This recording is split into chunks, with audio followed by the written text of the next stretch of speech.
Hi there, it's Rosie Dupont again.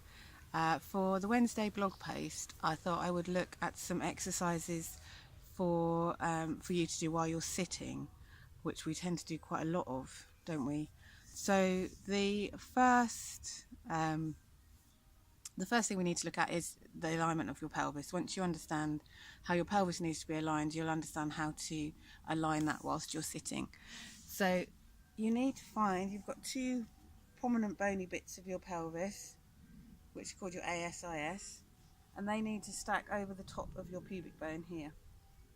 So you want to make sure they're not coming underneath you or being or tucking away from you. Stack them one on top of the other. Now when you're sitting, it's really easy to get into a slouched position, and if I find my ASIS and my pubic bone, you can see that they're very much not stacked.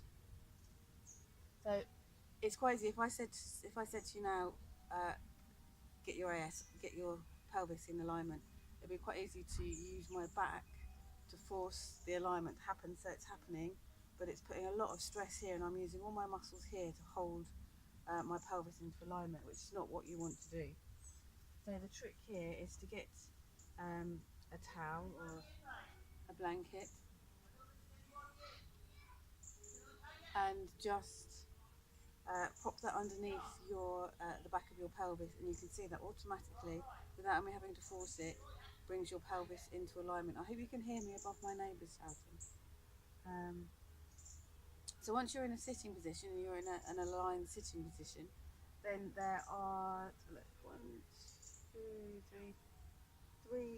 three exercises you can do for pelvic mobility. And remember, we're looking at releasing and stretching the muscles of the legs as well as around the pelvis to help with that pelvic mobility. So the first exercise we're going to do is called the number 4 stretch.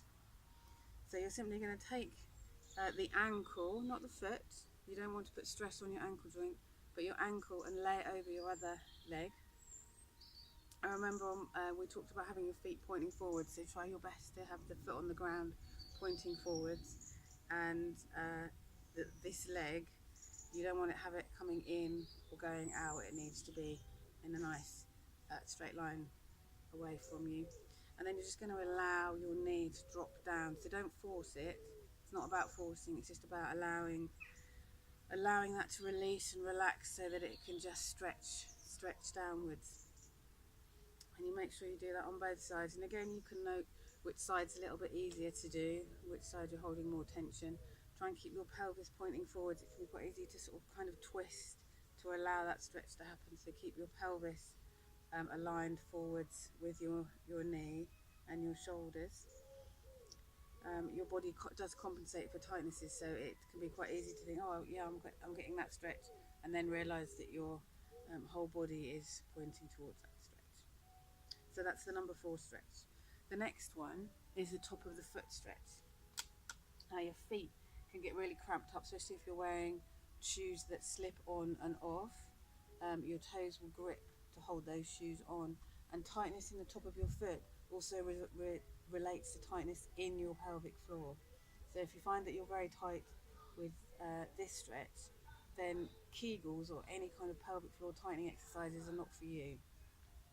So you're just going to lay the top of your foot on the ground and just be allowing that stretch to happen with your feet, keeping your pelvis in alignment. Try not to slump backwards. If you're finding the tightness too much, then bring the leg further forward. If you need some more stretch, you can take the leg further away from you. You can do this standing as well, but sitting is kind of easier. And the other thing you want to make sure that's happening is that you're not allowing your heel to move away from you. That needs to be, your heel needs to be stacked over your toes. And you can do that on both sides. The next exercise is called the click-clack, and it's a good exercise for more pelvic mobility and quite good for when you're doing belly dancing.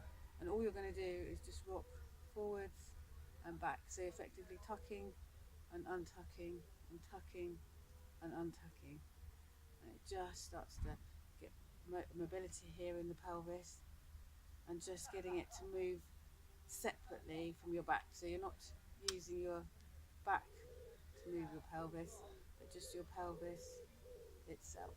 So it might be tiny movements, it might be so tiny no one sees, but tiny movements mean you're getting more mobility in there, and eventually those tiny movements can move into bigger movements. So that's number 4 stretch, the tip of the foot stretch and the kick back.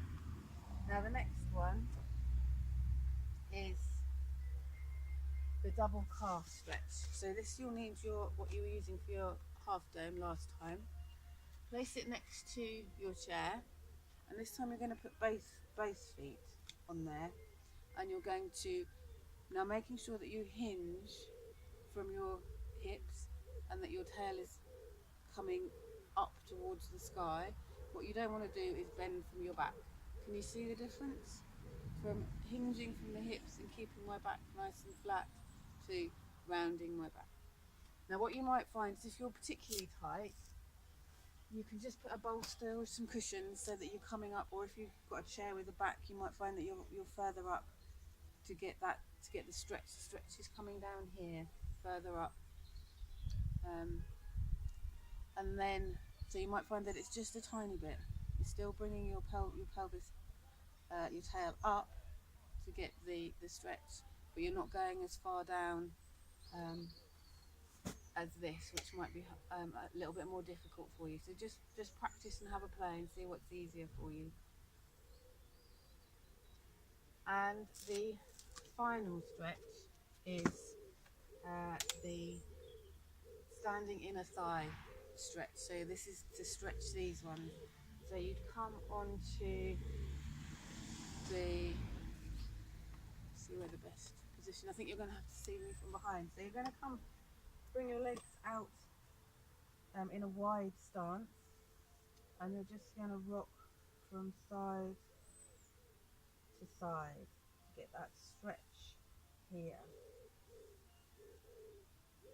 And again, take it gently. If you can only go to this far, then that's fine. If you can go a little bit further, try not to bring your hips into play. It's not about moving your hips, it's about moving from here.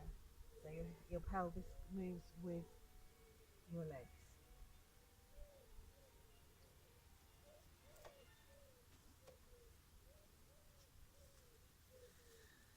And that's it. Some exercises which are ideal if you're in an office or any place where you're sitting a lot of the time.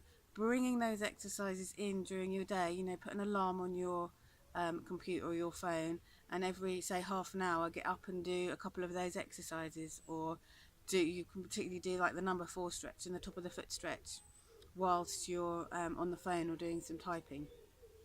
So hopefully you've got enough tools now and enough exercises to be able to start getting that mobility in your pelvis, working on your alignment, and working on getting enough nutrients and energy coming to help improve the function in your pelvic area.